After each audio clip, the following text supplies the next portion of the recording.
Delhi high court ने पूर्व JNU छात्र उमर खालिद को 7 दिन की अंतरिम जमानत दी है। जमानत की शर्तों के अनुसार खालिद को केवल अपने परिवार के सदस्यों और दोस्तों से मिलने की परमिशन मिली है। खालिद को जमानत मिलने का कारण उसके चचेरे भाई की शादी है। आपको बता दें कि कई बार उमर खालिद की जमानत खारिज की जा चुकी है। आपको जानकर हैरानी होगी कि उमर ने मौसेरी बहन की शादी में शामिल होने के लिए 10 दिनों की अंतरिम जमानत मांगी थी, लेकिन उन्हें सिर्फ 7 दिन की ही जमानत मिल सकी। तो चलिए आपको बताते हैं ये पूरा मामला विस्तार से। नमस्कार, आप देख रहे हैं द हिंदी टॉप। मैं हूं आपके साथ उपासना सिंह। आगे बढ़ने से पहले आप हमारे चैनल द हिंदी टॉप को सब्सक्राइब करें, बेल आइकन दबाना ना भूलें ताकि आप तक पहुंचे हर खबर सबसे पहले। खबर में आगे बढ़ने से पहले आप ये जान लीजिए कि आखिर उमर खालिद जेल क्यों गए थे।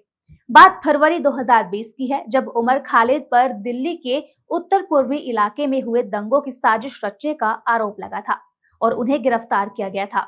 उस पर आरोप था कि उसने और कुछ अन्य लोगों ने मिलकर इन दंगों की योजना बनाई थी, जो कि एक बड़ी हिंसा और नुकसान का कारण बनी। बता दें कि इन दंगों में कई लोगों की जान चली गई थी और कई लोग घायल हो गए थे। खालिद पर कई धाराओं के तहत आरोप लगाए गए हैं, जिनमें दंगे भड़काना, साजिश करना, हिंसा को बढ़ावा देना शामिल है, जिसके चलते दिल्ली पुलिस ने इस मामले में कई लोगों को गिरफ्तार किया, जिसमें उमर खालिद, सफूरा जरगर, शिफा उल हसन और अन्य प्रमुख कार्यकर्ता शामिल थे।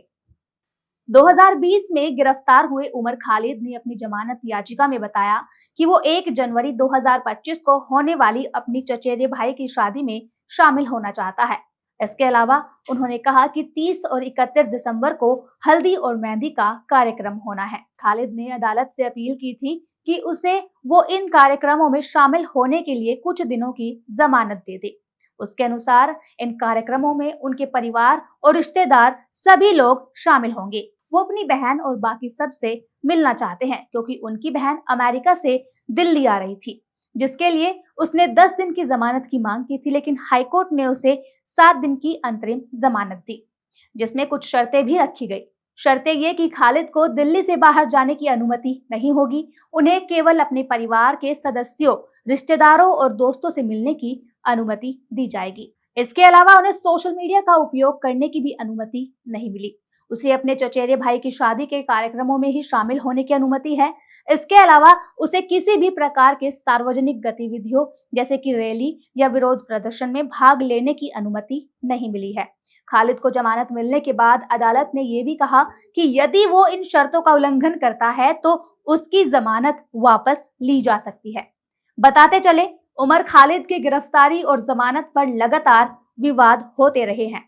उनके समर्थक इसे उनके विचारों और संघर्षों को दबाने की कोशिश के रूप में देखते हैं, जबकि उनके विरोधी इसे सही कदम मानते हैं। जमानत मिलने के बाद भी खालिद पर नजर रखी जाएगी और उनकी गतिविधियों की लगातार निगरानी की जाएगी।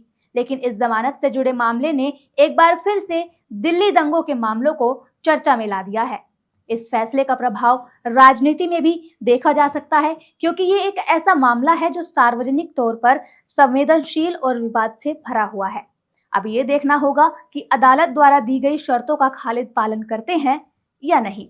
इस मुद्दे पर अपनी राय कमेंट में जरूर बताएं। फिलहाल के लिए इस खबर में इतना ही। ऐसी ही खबरों के लिए सब्सक्राइब करें द हिंदी टॉप। साथ ही हमें एक्स यानी ट्विटर, फेसबुक और इंस्टा पर भी फॉलो करें।